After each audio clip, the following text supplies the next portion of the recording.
Hi అండి, good evening అందరికీ. ఎలా ఉన్నారు? బాగున్నారా? నేనైతే బాగున్నానండి. ఈరోజు అయితే ఈవినింగ్ టైం వచ్చి 6:30 అలా అవుతుందండి. ఒక స్వీట్ ప్రిపేర్ చేస్తున్నాను. చాలా రోజుల నుంచి ఉప్మా రవ్వ ఇంట్లో ఉండిపోయిందండి. అందుకని చెప్పి ఒక స్వీట్ చేద్దామని చేస్తున్నాను. ఈ స్వీట్ అందరికీ తెలిసిందే. నేను ఎలా చేస్తానో మీకు చూపిస్తానండి. ముందుగా అయితే ఇదిగోండి, ఇక్కడ కాజును నెక్స్ట్ కిస్మిస్ ఫ్రై చేసేసుకున్నానండి. నెయ్యిలో ఫ్రై చేసుకున్నాను. ఇదిగోండి, ఈ గ్లాస్తో నేను మెజర్మెంట్ చేసుకుంటున్నాను అన్నీ కూడా. ఈ గ్లాస్తో గ్లాస్ నొప్పి తీసుకోవాలి. ఇంకా చిన్న ఎలితే కూడా ఉంది. గ్లాస్ మరి నింపుగా ఏం లేదు చూడండి. ఈ గ్లాస్తోనే అన్ని మెజర్మెంట్స్ చేసుకోవాలి. ఈ గ్లాస్తోనే మిల్క్ తీసుకున్నానండి. 3 గ్లాస్ మిల్క్ తీసుకున్నాను. హాఫ్ గ్లాస్ మాత్రమే వాటర్ యాడ్ చేశానండి. మొత్తం నేను మిల్క్తోనే చేస్తాను ఏదైనా సరే. అంటే ఈ స్వీట్ మాత్రం మిల్క్తోనే చేస్తానండి. కొంతమంది ఏంటంటే 1 గ్లాస్ మిల్క్ అలాగే 2 గ్లాస్ వాటర్, అలా వాటర్ క్వాంటిటీ ఎక్కువ చేసుకుంటారు. కానీ మిల్క్ క్వాంటిటీ ఎక్కువ పెట్టుకున్నానండి. వాటర్ క్వాంటిటీ మాత్రం ఓన్లీ హాఫ్ గ్లాసే. ఇప్పుడు ఇది ఎలా చేస్తానో చూపిస్తాను చూడండి. ఇదిగోండి, ఈ నూకైతే మనం ఇప్పుడు ఫ్రై చేసేసుకుందాము. ఆల్రెడీ నేను పొయ్యి మీద ఇదిగోండి పాలు కూడా మరగబెట్టేసి ఇగో పక్కన పెట్టేసుకున్నాను అనమాట. అంటే వేరే వీడియో చేశాను, అందుకని చెప్పి ఇప్పుడు స్వీట్ మనం చేస్తున్నాను. ఇదిగోండి నెయ్యి ఇప్పుడు వేసుకొని ఫ్రై చేసుకుందాము. బాగా ఫ్రై చేసుకోవాలండి. ఇది ఫ్రై అయిపోయాక అప్పుడు నేను చూపిస్తాను మళ్ళీ. ఇదిగోండి, ఆల్రెడీ నేను నూకైతే ఫ్రై చేసేసుకున్నాను రవ్వ. ఇదే గ్లాస్తో ఇంకోండి, ఈ గ్లాస్తోనే మళ్ళీ షుగర్ కూడా తీసుకున్నానండి. 1 గ్లాస్ షుగర్ కదా, 1 గ్లాస్ రవ్వకి 3 glass milk, half glass water తీసుకున్నానండి. అలాగే ఇదిగోండి 1 గ్లాస్ షుగర్ తీసుకున్నాను. ఆల్రెడీ నేను మిల్క్ అయితే మరగబెట్టేశాను, వేసేస్తున్నానండి. షుగర్ కరిగిపోద్ది. మీరు స్వీట్ ఎక్కువగా తినే వాళ్ళు అయితే కొంచెం యాడ్ చేసుకోవచ్చండి. నేనైతే కొంచెం యాడ్ చేస్తున్నాను. ఆల్రెడీలో చూపిస్తాను మీకు. లైట్గా ఇదిగోండి, కొంచెం యాడ్ చేసుకుంటే సరిపోద్ది. లైట్గా యాడ్ చేద్దాం. ఇది సరిపోతుందండి. ఇంకా మరి ఎక్కువగా స్వీట్ అయితే బాగోదు. ఇదిగోండి, నేను యాడ్ చేసుకున్నాను చూడండి.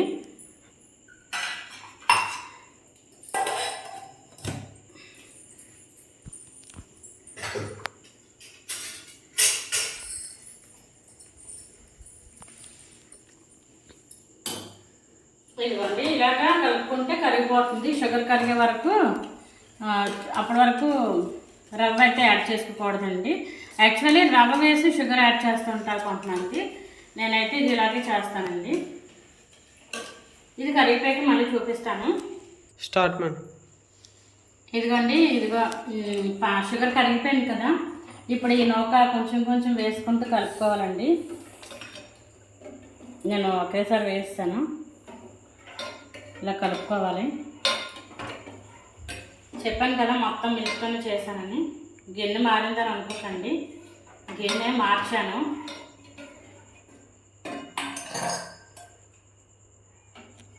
మళ్ళీ చూపిస్తానండి కొంచెం దగ్గరికి అవుతున్నప్పుడు. Start madam. ఇదిగోండి, ఇదిలా నూక ఉడకాలి. చూద్దాం, దగ్గరికి అయ్యే వరకు కలుపుతూ ఉండాలండి. లేదంటే వండలు కట్టేస్తుంది అనమాట. ఇందులో యాలకుల పొడి కూడా యాడ్ చేసుకోవచ్చండి, బాగుంటుంది. కొంతమంది ఫుడ్ కలర్ వేసుకుంటారు, కోకోనట్ కూడా యాడ్ చేసుకుంటారు. కానీ నేను అవేమీ యాడ్ చేయట్లేదండి, ఎందుకంటే యాలకుల పొడి నా దగ్గర లేదు. ఇంకా అందుకని చెప్పి యాడ్ చేయట్లేదు.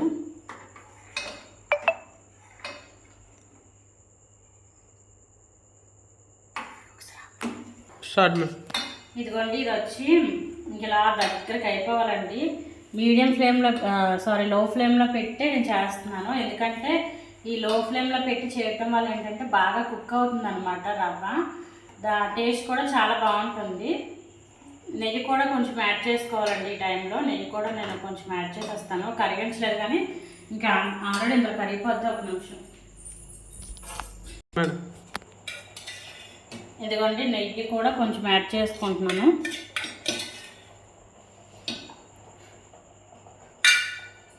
నెయ్యి యాడ్ చేసుకుంటే అంత బాగుంటుందండి స్వీటు.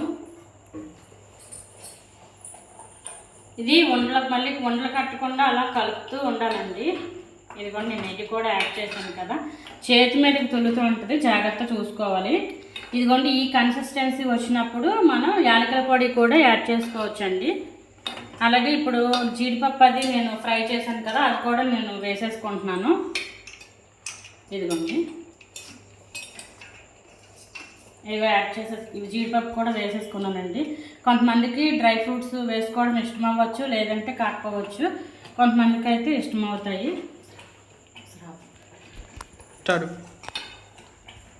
ఇగో చూడండి ఎలా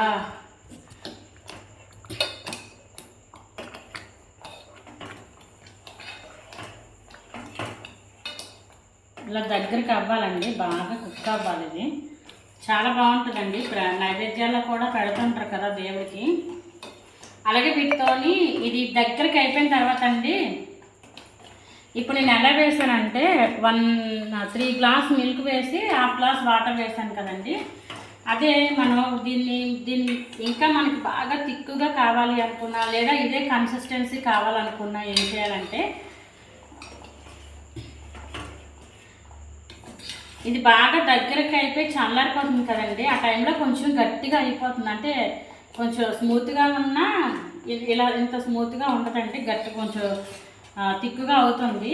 అలాంటప్పుడు వాటిని చిన్న చిన్న బాల్స్లో ఉండలా చేసుకొని బూర్లు వేసుకుంటాం కదండి. మినపప్పు అలాగే రైస్ నానబెట్టుకొని బూర్లు తోపుకి రుబ్బుకొని వాటిని కూడా బూర్లో వేసుకోవచ్చు అండి. వాటినే ప్రసాదం బూర్లో ఇవ అంటారు. సో నాకైతే అది చాలా ఇష్టం అండి, ప్రసాదం బూర్లు అంటే. చూడండి ఎలాగ తిక్కుగా అవుతుందో, క్లాత్ పట్టుకోకుండానే. ఇవ్వండి, ఇప్పుడు ఇలా కనిపిస్తుంది మీకు. కాకపోతే కొంచెం చల్లారిపోయిన తర్వాత మాత్రం కన్సిస్టెన్సీ వేరేలా ఉంటుంది.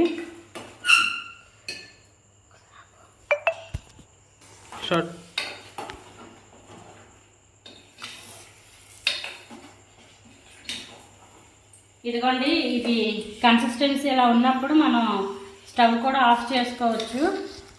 అయితే ఇది చల్లారిపోయిన తర్వాత ఇంకా కొంచెం తిక్కుగా అవుతుంది.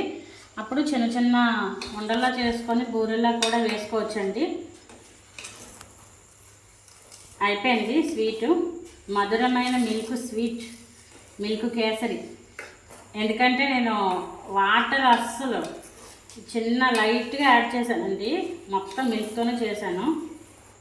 బట్ మీకు ఎలా అనిపించిందో కామెంట్ చేయండి. స్వీటు డ్రై ఫ్రూట్స్ కొంతమంది యాడ్ చేసుకోరండి, మ్యాక్సిమం చాలామంది. నేనైతే డ్రై ఫ్రూట్స్ ఎందులోనైనా వేయటానికి ఇష్టపడతానండి, టేస్ట్ బాగుంటుంది కదా తినేటప్పుడు, అందుకని.